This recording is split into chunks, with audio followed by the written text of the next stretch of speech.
Hoy vamos a hablar de la relación entre motivación, inteligencia social y el proceso de comunicación. El primero en hablar de la inteligencia social fue Edward Thorndike, psicólogo y pedagogo estadounidense que fue profesor de psicología por más de 30 años, y lo que más le atrajo su atención, le llamó su interés, fue la teoría del aprendizaje a la cual se dedicó. Además está entre los precursores del conductismo. Bueno, este psicólogo, este autor, lo que sostenía es que los animales no razonan ni avanzan en la resolución de problemas por impulso, digamos, por súbitos estallidos, no, sino que aprenden de una manera más o menos mecánica, es decir, de la manera que a veces también aprendemos los seres humanos, ¿no? Por prueba y error. Entonces, lo que él establece es que las conductas que le resultan con buenos resultados, podemos decir, y gratificantes, se imprimen como un sello, ¿no es cierto?, en el sistema nervioso del animal, y bueno, y eso es lo que replica. De esto derivó el postulado de la ley, lo que se conoce como la ley del efecto. La ley de efecto lo que plantea es que dice que en igualdad de circunstancias las respuestas que se acompañan, o sea, en igualdad de circunstancias la respuesta que acompaña a la acción, si es de gratificación, va a tender más a repetirse. En cambio, si siguen a un malestar, entonces van a disminuir la posibilidad de ocurrir. Este postulado de la ley del efecto es fundamental para los que nos dedicamos a la programación neurolingüística, porque justamente es muy utilizado por los programadores o por los especialistas en programación neurolingüística para reforzar los hábitos saludables y disminuir hasta eliminar los hábitos nocivos, ¿no es cierto? Entonces, este autor definió la inteligencia y los diferentes tipos de inteligencia. Inteligencia y los diferentes tipos de inteligencia en tres, digamos.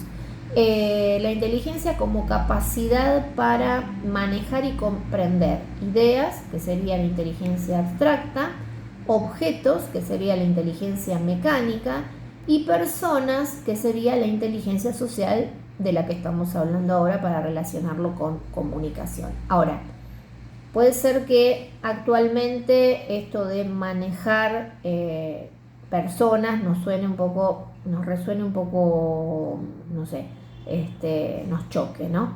Pero en realidad hay que poner en contexto al autor para darnos cuenta que se refería a relacionarse de la mejor manera posible para que justamente la relación sea lo más saludable y win-win, o sea, ganar-ganar entre los participantes.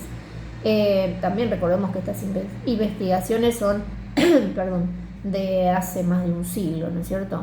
Ahora, quien retomó este tema, pero ya enfocándose en la comunicación, fue el psicólogo Paul Watzlawick, ¿no? Este psicólogo fue, a partir de sus investigaciones, estableció una serie de leyes que se conocen como axiomas de la comunicación humana y que hoy siguen utilizando los especialistas en resolución de conflictos específicamente familiares, pero también para resolver conflictos en cualquier ámbito. Estos principios establecidos por Watzlawick, que se dan en todo tipo de comunicación, son 5. Vamos a explicarlos sintéticamente, luego en futuros videos vamos a desarrollar este tema que es tan importante en profundidad. Pero bueno, hablábamos de 5 axiomas. Entonces, el primer axioma dice que es imposible no comunicarse. ¿Qué quiere decir esto? Quiere decir que incluso el silencio está diciendo algo, que todo lo que hacemos o lo que no hacemos está enviando un mensaje al otro. Por eso que si intentamos no comunicarnos haciendo silencio, lo más probable es que lo único que logremos sea entorpecer la comunicación y además corremos el riesgo de enviar mensajes ambiguos, comunicar lo contrario de lo que realmente queremos decir, sembrar sospechas o que directamente el receptor llene ese silencio con su propia interpretación. El segundo axioma lo que dice es que toda comunicación o intercambio comunicacional se da en dos niveles, digamos, nivel de contenido y nivel de relación. Este axioma de la comunicación lo que indica es que el nivel de contenido se refiere a lo que uno dice, ¿no es cierto? Y el nivel de relación se refiere a qué tipo de relación tienen o cómo se llevan, si es buena, mala, neutra, más o menos, entre los que se comunican. Entonces, es muy importante para optimizar la comunicación con nuestros interlocutores, no confundir ambos niveles, porque a veces lo que sucede es que por no, entre comillas, no querer dañar la relación, no se dice todo lo que realmente se quiere decir, porque no se encuentran las palabras o porque directamente se tiene miedo a dañar la relación. Y por el contrario, a veces no se tiene en cuenta la relación, se dice en una especie de sincericidio todo lo que uno quiere decir, no tiene en cuenta la relación y entonces la daña, ¿no es cierto?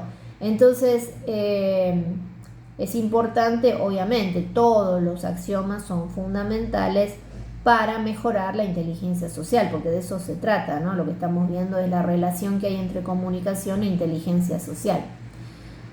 El tercer axioma es el sentido de la historia depende de la puntuación de la secuencia de los hechos. Entonces, la puntuación de la secuencia de los hechos apunta a la idea de que las personas cuentan la historia de acuerdo a cómo interpretan los hechos. Es decir, si yo cuento una historia, un conflicto que empezó hace 2 días y otra persona, o sea, el interlocutor, considera que ese conflicto empezó hace 2 años, bueno, evidentemente la puntuación de la secuencia de los hechos va a ser muy diferente y entonces la historia en sí va a ser muy distinta. Esto a los que nos dedicamos a resolución de conflictos lo vemos permanentemente, como dos personas que hablan supuestamente de lo mismo, en realidad nosotros como asistentes en la resolución del conflicto, como personas neutrales, lo que estamos escuchando son 2 historias completamente distintas, ¿no es cierto? Entonces hay que tener en cuenta que la puntuación de la secuencia de los hechos puede haber tantas puntuaciones como tantas personas haya en el conflicto, o sea, no hay una sola puntuación. Y es de vital importancia porque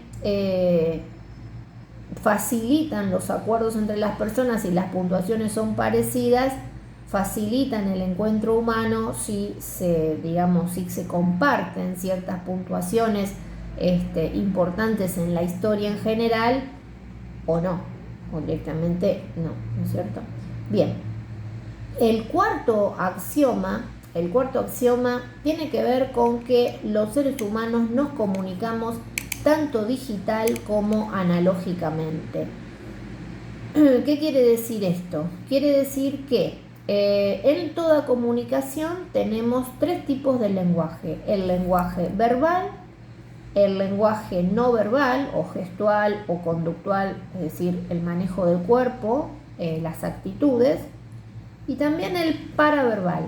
El paraverbal tiene que ver con todo lo que, el tono de voz, las inflexiones de voz, el ritmo, la rapidez, la lentitud. Bien. Entonces, también en el lenguaje, él habla del lenguaje analógico, digital o analógicamente. Entonces, digital se refiere, como dijimos, a los símbolos, como puede ser el alfabeto, y el analógico también puede referirse a dibujos, no solamente a gestos y actitudes, también pueden ser dibujos, fotografías, es decir, una serie de elementos con los cuales comunico, pero no estoy utilizando la palabra. Y el quinto axioma establecido por Václavic lo que habla es que las transacciones comunicacionales se dan siempre en intercambios simétricos o complementarios. Entonces, ¿qué es esto de los intercambios simétricos o complementarios?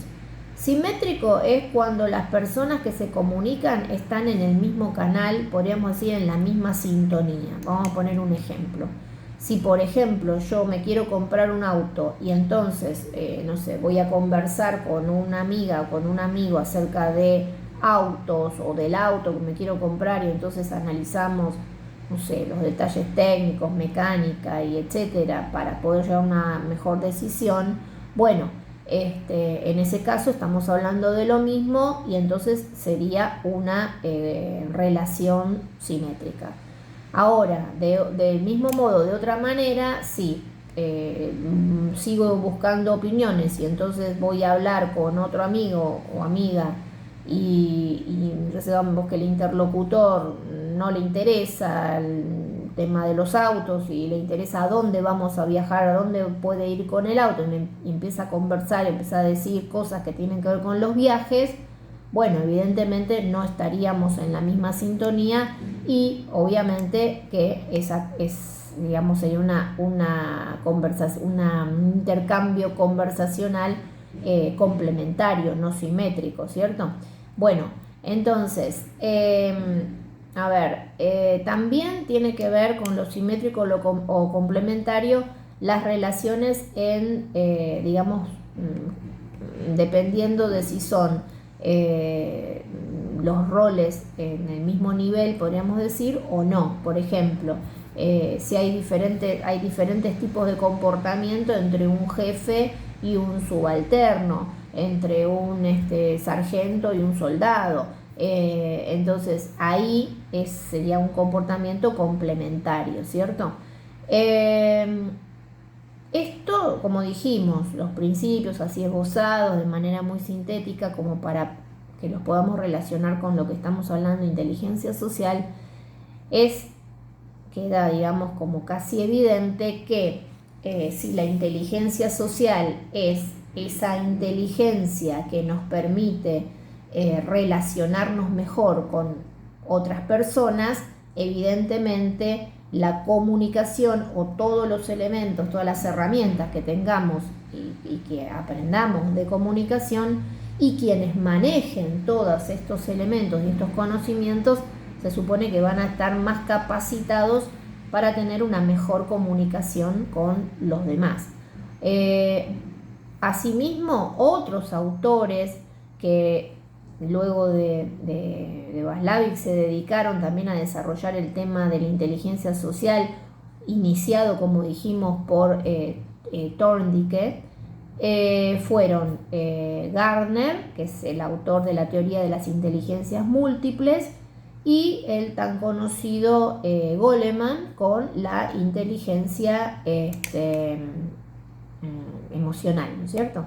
Inteligencia emocional, sí, perfectamente. Bueno, entonces el proceso de comunicación en sí lo podemos explicar, o sea, lo vamos a explicar de una manera muy simplificada, pero vamos a ver que en realidad estos 5 pasos los hacemos de manera cotidiana, ¿no es cierto? Vamos a darnos cuenta que no presentan grandes dificultades, porque en realidad es algo que nosotros hacemos todos los días. El primer paso del proceso de comunicación es ordenar las ideas, es decir, yo puedo tener una cantidad de pensamientos que quiero expresar, que quiero transmitir, pero los tengo, digamos, pienso muchas cosas, están de manera desordenada y sé que para tener una buena comunicación los voy a tener que primero ordenar, ¿no es cierto? Voy a tener que ordenar esa conversación interna, ordenar los temas, ordenar los subtemas, cuál es el mensaje principal, cuál sería el mensaje secundario. El segundo paso, cuando ya tengo ese orden en mi cabeza, ya tengo claro en mi mente, entonces lo voy a emitir. Y acá es donde aparecen y se ponen en práctica todos los axiomas de Václavic que acabamos de decir. Cuanto más tengamos en cuenta los principios de la comunicación humana, más eficaz va a ser la transmisión del mensaje. El tercer paso es que el receptor escucha este mensaje pero ¿qué pasa? Que vamos, acá también tenemos a recordar algo que es importantísimo, el nivel de escucha. O sea, no es lo mismo oír que escuchar, que la escucha activa. Así que ida y vuelta del proceso comunicacional va a depender mucho del nivel de escucha que tenga el interlocutor. Entonces el receptor se supone que para que haya una buena comunicación tiene que tener un tercer nivel de escucha, que es el que llamamos escucha activa, que también lo vamos a desarrollar en otros videos. Una vez que escucha, el cuarto paso es que el receptor integra, también ordena, procesa lo que escuchó. Y el quinto paso da feedback, o sea, hace una devolución habiendo procesado, integrado todo lo que ha escuchado, esperamos que con escucha activa.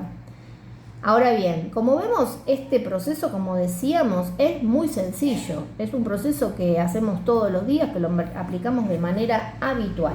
Entonces, la pregunta es, si esto es habitual y lo hacemos todos los días, ¿por qué, a pesar de contar con todos los elementos que contamos de tecnología para comunicarnos mejor, el tema de la comunicación sigue siendo el gran obstáculo entre los seres humanos, no solamente para resolver conflictos, sino simplemente para coordinar acciones, establecer metas y el sinfín de cosas que se les ocurra que podemos lograr a través de la comunicación?